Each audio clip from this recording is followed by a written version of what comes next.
Part 1, Chapter 1.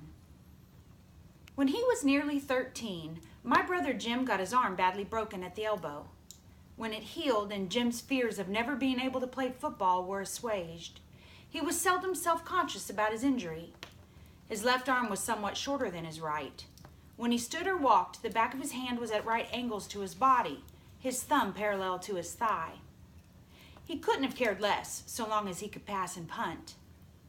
When enough years had gone by to enable us to look back on them, we sometimes discussed the events leading to his accident. I maintained that the Yules started it all, but Jim, who was 4 years my senior, said it started long before that. He said it began the summer Dill came to us, when Dill first gave us the idea of making Boo Radley come out. I said if he wanted to take a broad view of the thing, it really began with Andrew Jackson. If General Jackson hadn't run the creeks up the creek, Simon Finch would never have paddled up the Alabama. And where would we be if he hadn't? We were far too old to settle an argument with a fist fight, so we consulted Atticus. Our father said we were both right. Being Southerners, it was a source of shame to some members of the family that we had no recorded ancestors on either side of the Battle of Hastings. All we had was Simon Finch, a fur-trapping apothecary from Cornwall, whose piety was exceeded only by his stinginess. In England, Simon was irritated by the persecution of those who called themselves Methodists at the hands of their more liberal brethren. And as Simon called himself a Methodist, he worked his way across the Atlantic to Philadelphia, thence to Jamaica, thence to Mobile, and up the St. Stephen's. Mindful of John Wesley's strictures on the use of many words in buying and selling, Simon made a pile practicing medicine. But in this pursuit he was unhappy, lest he be tempted into doing what he knew was not for the glory of God, as the putting on of gold and costly apparel. So Simon, having forgotten his teacher's dictum on the possession of human chattels, bought 3 slaves, and with their aid established a homestead on the banks of the Alabama River, some 40 miles above St. Stephen's. He returned to St. Stephen's only once to find a wife, and with her established a line that ran high to daughters. Simon lived to an impressive age and died rich. It was customary for the men in the family to remain on Simon's homestead, Finch's Landing, and make their living from cotton. The place was self-sufficient. Modest in comparison with the empires around it, the landing nevertheless produced everything required to sustain life, except ice, wheat flour, and articles of clothing supplied by riverboats from Mobile. Simon would have regarded with impotent fury the disturbance between the North and the South, as it left his descendants stripped of everything but their land. Yet the tradition of living on the land remained unbroken until well into the 20th century, when my father, Atticus Finch, went to Montgomery to read law, and his younger brother went to Boston to study medicine. Their sister, Alexandra, was the Finch who remained at the landing.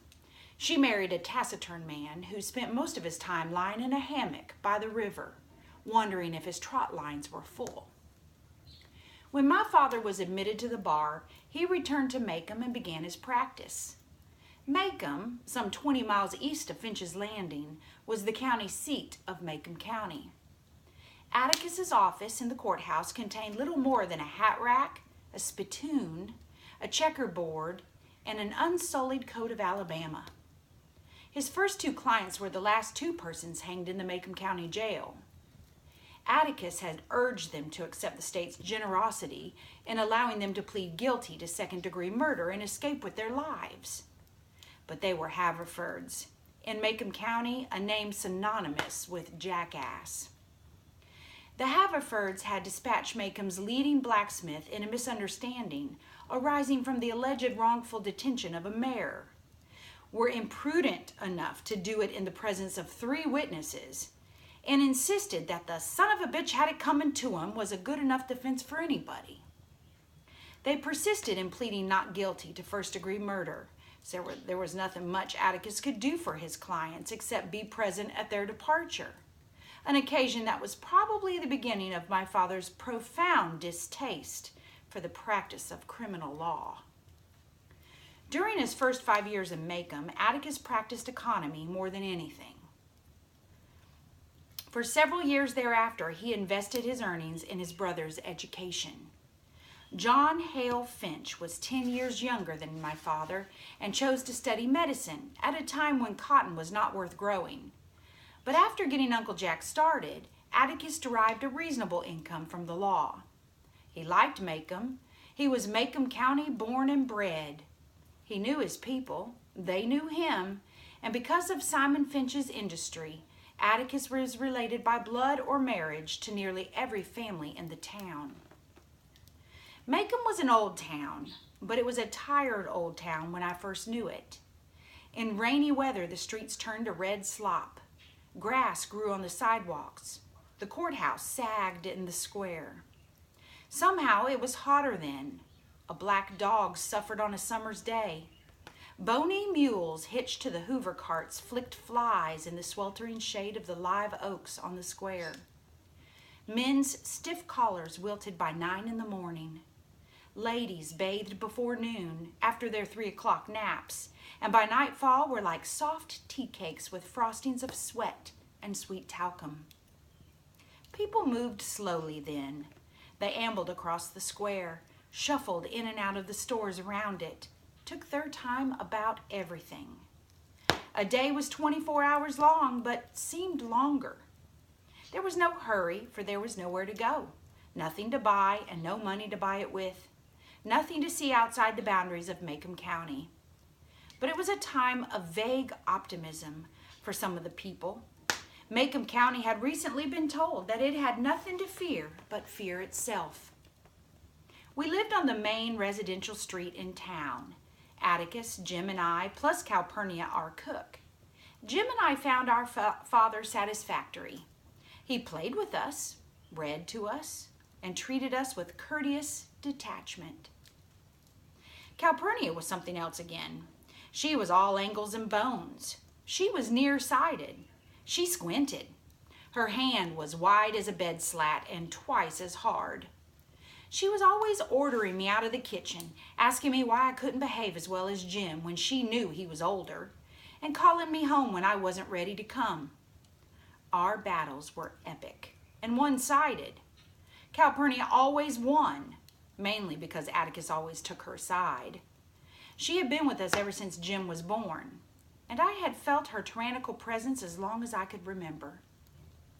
Our mother died when I was 2, so I never felt her absence. She was a Graham from Montgomery. Atticus met her when he was first elected to the state legislature. He was middle-aged then. She was 15 years his junior. Jim was the product of their first year of marriage. 4 years later, I was born, and 2 years later, our mother died from a sudden heart attack. They said it ran in her family. I did not miss her, but I think Jim did. He remembered her clearly, and sometimes in the middle of a game, he would sigh at length, then go off and play by himself behind the car house. When he was like that, I knew better than to bother him.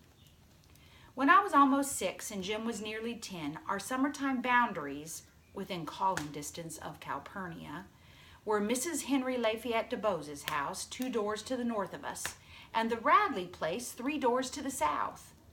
We were never tempted to break them. The Radley place was inhabited by an unknown entity, the mere description of whom was enough to make us behave for days on end. Mrs. DeBose was plain hell.